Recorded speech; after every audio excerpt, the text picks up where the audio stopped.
Hello friends, welcome to Delicious Dining. இன்னைக்கு நாம pineapple kesari எப்படி செய்யறதுன்னு பார்க்கலாம். ஒரு ஃப்ரையிங் panல கொஞ்சமா நெய் விட்டுக்கலாம். இது கூட 1/2 கப் ரவை, பாம்பே ரவையை சேர்த்து வறுத்தெடுத்துடலாம்.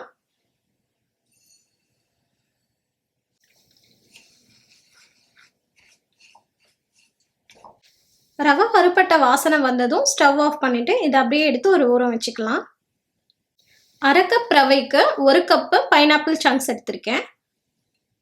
இதை ஊற்றிட்டு 1 கப் தண்ணியை ஊற்றி நல்லா கொதிக்க வச்சிடலாம். அப்போதான் அந்த பைனாப்பிள் சங்க்ஸ் எல்லாமே ரொம்ப சாஃப்டாக வரும். இது கூடவே 1 கப் தண்ணியை சேர்த்துடலாம். 3 ஏலக்காய் அப்புறமா 2 லவங்கத்தை தட்டி எடுத்து வச்சிருக்கேன். இதையும் சேர்த்துடலாம். நாம் ஊற்றின 1 கப் தண்ணியுமே நல்லா வத்திட்டு கூழ் மாதிரி பைனாப்பிள் சங்க்ஸ் எல்லாமே சாஃப்டாக ஆகும். அது வரைக்கும் இதை வேக விட்டுடலாம். பைனாப்பிள்லாம் நல்லா மசிக்கக்கூடிய அளவுக்கு வெந்திருக்கு. நம்ம ஊற்றின தண்ணியும் வத்தி வந்திருக்கு.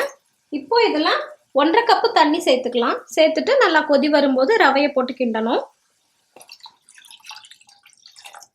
இது கூட எல்லோ ஃபுட் கலர் கொஞ்சமாக சேர்த்துக்கலாம். 1 சிட்டிகை அளவுக்கு போதும். இந்த ரெசிபிக்கு ரொம்ப நல்லா பழுத்த பைனாப்பிளாக எடுத்துக்கணும். பைனாப்பிளை கட் பண்ணும்போதே நல்லா சடசடன்னு தண்ணி விடும். அந்த மாதிரி பைனாப்பிளை பார்த்து சூஸ் பண்ணிக்கோங்க. அப்போ தான் ஸ்வீட் அதிகமாக இருக்கும். ஸ்டெம் இல்லாமல் மற்ற ஜூஸி பார்ட்ஸ் எல்லாத்தையுமே ரொம்ப பொடி பொடியாக கட் பண்ணி போட்டுக்கணும். தண்ணி நல்லா கொதிச்சு வரும்போது ஸ்டவ்வை சிம்மில் வச்சுட்டு நம்ம வறுத்து எடுத்து வச்சுருக்கோம் இல்லையா ரவை, அதை போட்டுட்டு கிண்டிடலாம். ரவையை கொட்டும்போது கைவிடாமல் கிண்டிக்கணும். அப்போ தான் ரவை உருண்டாயிடாது.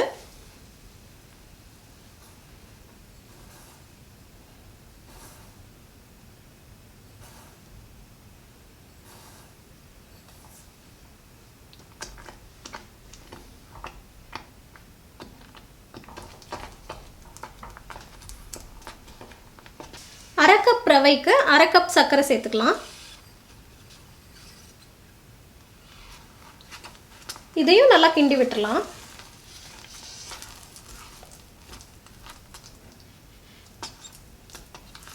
இது கூடவே பாதிக்கு பாதி எண்ணெயும் நெய்யும் சேர்த்துக்கணும்.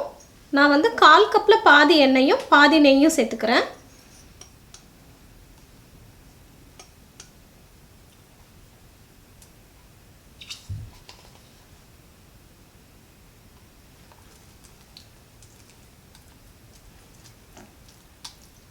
நம்ம கேசரிக்கு எப்போவுமே பாதி எண்ணெய் சேர்த்தும் போது தான் சூடு ஆறுனதுக்கு அப்புறமும் நல்லா இலக்கமாகவே இருக்கும்.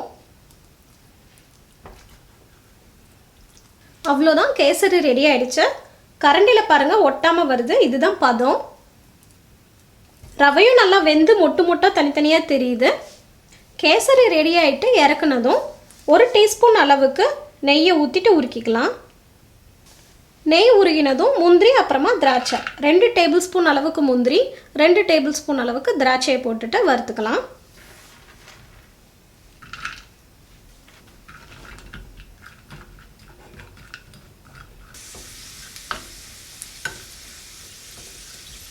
முந்திரி கோல்டன் கலரில் நிறம் மாறணும். திராட்சை நல்லா குண்டு குண்டாக உப்பினதும் நம்ம ஸ்டவ் ஆஃப் பண்ணிடலாம்.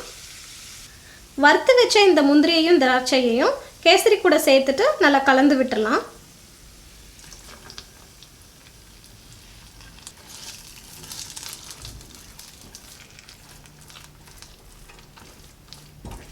சூப்பரான இந்த பைனாப்பிள் கேசரி ரெசிபியை நீங்களும் உங்க வீட்டில் ட்ரை பண்ணி பாருங்க. இந்த வீடியோ உங்களுக்கு பிடிச்சிருந்தா உங்க ஃப்ரெண்ட்ஸுக்கு ஷேர் பண்ணுங்க. மறக்காம டெலிஷியஸ் டைனிங்க்கு சப்ஸ்கிரைப் பண்ணுங்க. தேங்க்யூ.